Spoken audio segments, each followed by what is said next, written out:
Olha, o Sarza, as negociações estão a pleno vapor e eu acabei de conversar com um dos vice-líderes do governo que participou da reunião que teve agora à tarde. Houve duas reuniões agora à tarde, uma do Hugo Mota. Primeiro teve a reunião de líderes dessa manhã, em que houve até uma troca de acusações, uma espécie de lavação de roupa suja logo no início, entre Hugo Mota e o líder do PT na Câmara dos Deputados, que é o deputado Lindbergh Farias. O Hugo Mota entrou bravo, defendendo a sua prerrogativa de indicar o relator. Da mesma forma, até me fizeram uma comparação, disseram assim, olha, não é da prerrogativa do presidente da República, da competência dele indicar, por exemplo, o ministro do Supremo Tribunal Federal para o cargo? Então, da mesma forma, é da competência do presidente da Câmara indicar um relator para determinado projeto. Hugo Mota defendeu essa competência, o Lindbergh Farias teria respondido num tom mais ríspido, mas depois disso ficou tudo calmo e aí os líderes começaram a debater o projeto de lei propriamente dito, que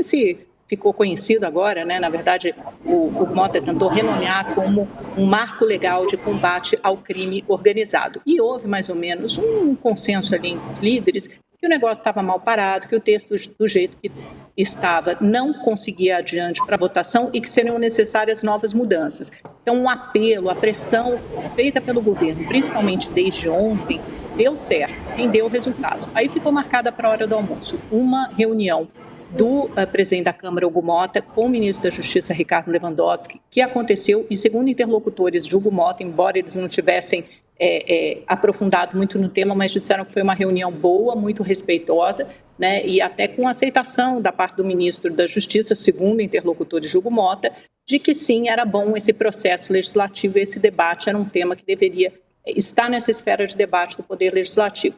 E aí, concomitantemente, houve um almoço da Gleice Hoffmann com alguns líderes do PT. E um dos líderes que esteve presente nesse almoço, eu falei com ele agora há poucos minutos antes de entrar no ar, e essa pessoa me disse o seguinte, Sassa, desculpa, acho que entrou uma ligação. Essa pessoa, esse deputado, me disse o seguinte, falou, olha, o negócio está caminhando bem, as negociações estão caminhando bem. Eu falei, o quê? Mas para um acordo? Ele falou, olha, não tem acordo se for mantido esse relato, mesmo essa segunda versão do texto do Derrite, do deputado federal, secretário de Segurança Pública de São Paulo, como está. Então, tem que mudar. Tanto a competência da PF, tem que ficar claro que a Polícia Federal é completamente autônoma, e isso é definido pelo artigo 144 da Constituição Federal, não cabe nenhum tipo de limite de tentar tolher ou restringir a atuação da PF, isso tem que sair dessa segunda versão do texto do Derrite, e mais, não dá para deixar nenhuma brecha para equiparar a facção criminosa à organização terrorista. E esse líder do PT diz que as conversas estão caminhando bem, inclusive com outros líderes de centro, para que esses dois pontos do relatório sejam mudados. Se o Derrite, né, Guilherme Derrite, deputado federal, que retomou o mandato para relatar esse projeto, aceitar essas mudanças, fizer essas mudanças, o projeto de lei pode ser votado ainda amanhã na Câmara dos Deputados. Caso isso não aconteça, pode ficar para a semana que vem. E a última informação que eu recebi aqui, Sasa, é que o presidente Hugo Mota convocou uma entrevista coletiva para agora, 5h30 da tarde, durante o nosso All News, então acho que teremos novidades. Olha só, já vou avisar o pessoal então para ficar todo mundo de olho aqui nos bastidores, né? Assim que a gente receber esse sinal, a gente coloca aqui no ar ao vivo. Ricardo Couto, amigo, boa tarde. E mais essa em Brasília, né? Agora a relatoria do projeto Antifacções. Uma boa tarde. Boa tarde, Diego. Bem-vinda, Amanda. Olha, eu acho o seguinte, o Hugo Mota, ele armou essa confusão toda ao indicar o Derrite como relator. E agora está tentando consertar o estrago. Ele já está com a popularidade baixa, o Mota tem arrumado muita confusão e arrumou mais essa, que agora ele vai ter que destrinchar. Ele podia ter indicado qualquer outro deputado para relator, menos o Derrite, sabe? Que é de extrema-direita, né? Foi da rota aqui de São Paulo, e era imaginável que ele fosse fazer isso, né? Fazer o jogo do Tarcísio de Freitas, que pertence ao governo Tarcísio de Freitas, né, que é como os outros governadores contra o projeto de segurança pública que o governo encaminhou para a Câmara, né? Já fizeram 1000 reuniões, negociações, e ainda a coisa não saiu do lugar. Aí vem a pergunta, Diego, a quem interessa enfraquecer a atuação da Polícia Federal no Brasil? As facções, certamente, né? E também aos deputados investigados por emendas parlamentares, né? Como a Amanda falou, a votação foi adiada para amanhã, mas eu acho pouco provável que seja votada amanhã, porque está difícil chegar a um acordo. Na verdade, não tem acordo, não tem cabimento, né? A Polícia Federal tem que pedir licença aos governadores para investigar coisas que acontecem no âmbito dos governos estaduais, como é o caso agora do Rio de Janeiro, né, que desde a semana passada, por ordem do STF, a Polícia Federal está investigando a matança promovida pelo governador Cláudio de Castro, que matou mais de 120 pessoas semana passada. Então, você imagina a Polícia Federal, o André Rodrigues, tem que pedir licença para o Cláudio de Castro seguir com a investigação, porque não tem o menor cabimento isso aí. E, aliás, o André Rodrigues deu uma ótima entrevista hoje no Estúdio I da Globo News, da Andréa Sadi, que ele disse o seguinte: aprovar o texto do DERIT levaria o caos ao sistema de justiça. O parecer dele é absolutamente imprestável, não tem conserto. É melhor jogar fora e fazer outro, ou voltar à proposta inicial do governo, do projeto anti-facções, né? É uma repetição da PEC e da blindagem. Para quê? Para proteger os parlamentares. Não deu certo a PEC da blindagem, da bandidagem, né? E agora estão insistindo de novo. Eles não desistem, né?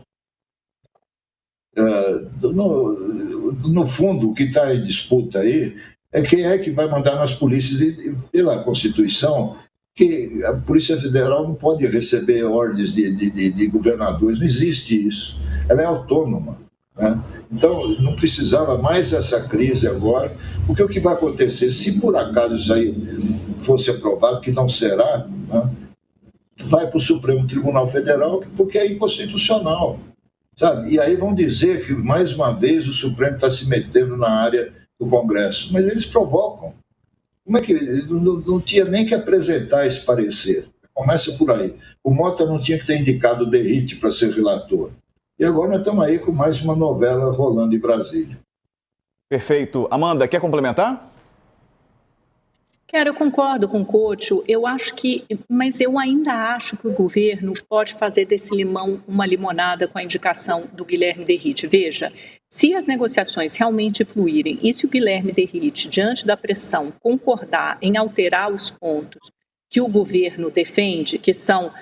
É uma brecha, né? O Derrite usa a lei antiterrorismo, foi uma lei aprovada em 2016 por ocasião da COP, da Olimpíada no Brasil, para fazer essas modificações e incluir, de alguma forma, as organizações criminosas nessa lei, né? Para que elas estejam sujeitas às mesmas penalidades da lei antiterrorismo. Só que aí você abre a brecha para uma interpretação no direito, né, no meio jurídico, de que essas facções criminosas poderiam ser enquadradas como organizações terroristas. Aí é que está o problema, porque sujeito o Brasil a uma série de sanções econômicas internacionais, nós somos signatários de uma série desses tratados e ficamos suscetíveis a penalidades, como o Trump está fazendo aí com embarcações da Venezuela, da Colômbia, por alegação de que são narco-estado e narcoterroristas, ele acaba alvejando o governo americano essas embarcações. Na verdade, é uma execução de pessoas que a gente nem sabe de fato se são ou não traficantes. O Brasil poderia estar sujeito a coisas parecidas. É lógico que a gente tem que fechar essa brecha, mas houve muita pressão nesses últimos dias de alguns atores, e um desses atores é o Supremo Tribunal Federal. Vamos lembrar que o Hugo Mota esteve ontem com o ministro Alexandre de Moraes. O debate era sobre segurança pública, especificamente sobre a chamada ADPF das favelas. Estavam presentes 27 procuradores estaduais, mas, segundo me contaram nessa reunião, me relataram, o Alexandre de Moraes deu um aviso aí para o Hugo Mota: olha, preste atenção nesses dois trechos, tanto no que diz respeito ao terrorismo, ao enquadramento, possível enquadramento como organizações terroristas, como que diz respeito às restrições da competência da PF. E desde então, o Hugo Mota, até me relataram alguns deputados do PT, que desde o começo ele estava com o governo nesses dois pontos, nesses dois trechos. Tanto que o combinado para nomear o Guilherme Derrite era justamente que ele não enquadrasse as organizações, as facções criminosas como organizações terroristas. Só que aí o Derrite fez uma espécie de uma malandragem, porque ele usou a lei antiterrorismo como guarda-chuva e poderia abrigar as facções criminosas e ficar, então, suscetível a essa equiparação. Só que o governo, com toda essa pressão que veio do meio judiciário, também dos meios de comunicação, o debate na sociedade civil, ficou muito óbvio que não faria o menor sentido no momento em que a gente está com a Polícia Federal, Receita Federal, COAF, uma série de órgãos que, em coordenação com os Ministérios Públicos estaduais, Polícia Federal, Polícia Civil, Militar, quando eles atuam juntos, aí sim é que você chega a um bom resultado de operações como, por exemplo, a maior delas, né, a que tem sido usado como um grande exemplo, é a Carbono Oculto. É óbvio que tem que haver essa integração. E esse PL, esse projeto de lei do DERIT, é o oposto disso. Então, acho que ficou muito claro, o governo conseguiu transmitir a sua mensagem de forma, eu diria, bastante eficaz e eficiente. A sociedade reconhece isso. Se amanhã esses pontos forem alterados e o governo conseguir aprovar esse projeto de lei, de alguma forma vai ter imposto uma espécie de derrota. Não será só um relatório do DERIT. Mas a primeira derrota, eu estou de acordo com o Couto, foi quando você entrega essa relatoria, que obviamente tem um componente político eleitoral fortíssimo. O DERIT é pré-candidato ao Senado em 2026. Além disso, é secretário de Segurança de hoje, um possível pré-candidato à presidência da República, que é Tarcísio de Freitas. Você entregar um projeto do governo, que é o PL antifacção, no colo da oposição. Não faz sentido. Vamos ver se de alguma forma o destino, né, prega essa peça de conseguir reverter o que seria um bom resultado para a oposição e transformar numa vitória para o governo. Perfeito. Amanda.